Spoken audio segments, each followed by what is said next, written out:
একবার চার বন্ধু মিলে সিদ্ধান্ত নিল শহরের সবচেয়ে বড় রেস্টুরেন্টে খাবার খাবে। তখন তারা অনেক কষ্ট করে কিছু টাকা জোগাড় করলো এবং রেস্টুরেন্টে খেতে গেল। সেখানে তারা অনেক মজা মাস্তি করে খাবার খেলো। ওয়েটার যখন বিল নেওয়ার জন্য তাদের কাছে আসলো, তখন তারা নিজেদের মধ্যে একটি মজার আলোচনা করতে শুরু করলো। তাদের মধ্যে একজন বলল, এক কাজ করা যাক, এরপর আমরা ২০ বছর পর এই রেস্টুরেন্টে একসাথে হব। এর আগে আমরা কেউ কারো সাথে যোগাযোগ করব না। তখন বাকিরাও বলল, ঠিক আছে, ২০ বছর পর জানুয়ারির ১ তারিখ আমরা এই রেস্টুরেন্টে একসাথে হব। যে সবার পরে আসবে সে বিল পে করবে। তাদের কথা শুনে রেস্টুরেন্টের ওয়েটারও বলল, বাহ, অনেক মজার ব্যাপার তো। আমি যদি ২০ বছর বেঁচে থাকি এবং এই রেস্টুরেন্টে থাকি, তাহলে আপনাদের সেই মজার সময় আমিও উপস্থিত হতে পারবো। তখন সবাই ঠিক আছে বলে বিল পে করে যে যার বাড়িতে চলে গেল। এরপর দেখতে দেখতে ২০টি বছর কেটে গেল। এরই মধ্যে অনেক কিছুরই পরিবর্তন হয়ে গেল। সেখানে রাস্তাঘাট, ঘর বাড়ি সব কিছুই পরিবর্তন হয়ে গেল এবং সেই রেস্টুরেন্ট আরও বড় রেস্টুরেন্ট হলো। সেখানের মালিক, স্টাফ সব কিছুই পরিবর্তন হয়ে গেল এবং ২০ বছর আগের বন্ধুদের পার্টি দেখার জন্যে যে ওয়েটার ছিল, তিনি সেই রেস্টুরেন্টের মালিক হয়ে গেল এবং তাদের বন্ধুরা এক একজন এক এক পর্যায়ে চলে গেল। কেউ ডাক্তার, কেউ ইঞ্জিনিয়ার, কেউ বড় ব্যবসায়ী হলো। কিন্তু সবারই মনে ছিল যে ২০ বছর পর জানুয়ারির ১ তারিখ তারা সেই রেস্টুরেন্টে উপস্থিত হবেন। এরপর জানুয়ারির ১ তারিখ যখন আসলো, তখন তারা এক এক করে রেস্টুরেন্টে আসতে শুরু করলেন এবং সে ওয়েটার যে এখনকার মালিক, তিনি বন্ধুদের দেখে চিনতে পারলেন এবং তিনি এগিয়ে গিয়ে বললেন, স্যার, ভেতরে আসুন। আপনারা কি আমাকে চিনতে পেরেছেন? আমি সে ওয়েটার যে ২০ বছর আগে বলেছিলাম আমি যদি ২০ বছর এই রেস্টুরেন্টে থাকি, তাহলে আপনাদের সে মজাদার পার্টি আমিও দেখতে পারবো। কিন্তু এখন আমি এই রেস্টুরেন্টের মালিক। তখন সবাই তার প্রশংসা শুরু করতে লাগলো।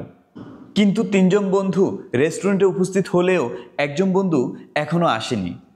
তারা অনেকক্ষণ কথাবার্তা বলল, মজা মাস্তি করলো, নিজেদের গল্প করলো এবং দীর্ঘক্ষণ বসার পর তাদের বন্ধু যখন আসছে না, তখন তারা বলতে শুরু করলো যে সে কেন আসছে না। সে তো জানে যে যে পরে আসবে সে বিল পে করবে, এরপরে সে আসছে না। তারপর তারা অনেকক্ষণ অপেক্ষা করার পর তারা খাবারের অর্ডার করলো এবং খাবার খেলো। খাওয়ার শেষে যখন বিল দিতে গেল, তখন সে মালিক বলতে শুরু করলো যে আপনাদের সেই বন্ধু আপনাদের বিল অনলাইনে পে করে দিয়েছেন। তখন সবাই বলতে শুরু করলো, কিন্তু সে আসলো না, অথচ সে বিল পে করে দিল। তারা যখন রেস্টুরেন্ট থেকে বেরিয়ে পড়ল, তখন দূর থেকে একটি ছেলে এসে তাদের পায়ে ধরে প্রণাম করলো এবং সে বলতে শুরু করলো যে আজ আপনাদের ৪ জন বন্ধু মিলে এই রেস্টুরেন্টে উপস্থিত হওয়ার কথা ছিল, কিন্তু ৩ জন বন্ধু আপনারা উপস্থিত হলেও একজন এখনও আসেননি। আসলে যিনি এখনও আসেননি তিনি হচ্ছেন আমার বাবা। বাবা ২ বছর আগে ক্যান্সারে আক্রান্ত হয়ে মারা গিয়েছেন। তিনি যখন ক্যান্সারে আক্রান্ত হলেন, তখন তিনি বুঝতে পারলেন যে তিনি কিছুদিনের ভেতরে মারা যাবেন। তখন তিনি আপনাদের এই মজাদার পার্টি সম্পর্কে আমাকে বলে গেলেন এবং বললেন যে পার্টি চলাকালীন সময়ে যেন তার মৃত্যুর সংবাদটি গোপন রাখতে এবং বিলটি যেন আমি পে করে দিই। তাই আমি অনলাইনে বিলটি পে করে দিলাম। এই কথা শুনে বন্ধুদের চোখ বেয়ে প্রচণ্ড পানি পড়তে শুরু করলো। সবাই আফসোস করতে করতে বলল, ইস, আজ যদি আমরা এই গেমটি না খেলতাম, তাহলে ২০ বছর আমাদের বন্ধুদের সাথে আমাদের কতই না মজার স্মৃতি হতো, কত কিছুই না আমরা করতে পারতাম। আজ সে মারা গেল, অথচ আমরা জানতে পারলাম না। আসলে এটি কেবল একটি গল্প নয়, এটি যেন এক বিষাদ তৈরি করে দিয়েছে বন্ধুদের মাঝে। বন্ধু হারানোর বেদনা আমরা হয়তো অনেকেই যখন বন্ধু বেঁচে থাকে তখন বুঝতে পারি না। বন্ধু যখন হারিয়ে যায়, চির বিদায় নিয়ে যায়, তখন আমরা বুঝতে পারি বন্ধু হারানোর বেদনা। ধন্যবাদ সকলকে। আপনারা অবশ্যই আপনাদের বন্ধুবান্ধবদের সাথে কথা, আড্ডা এবং গল্প জুড়িয়ে দিবেন।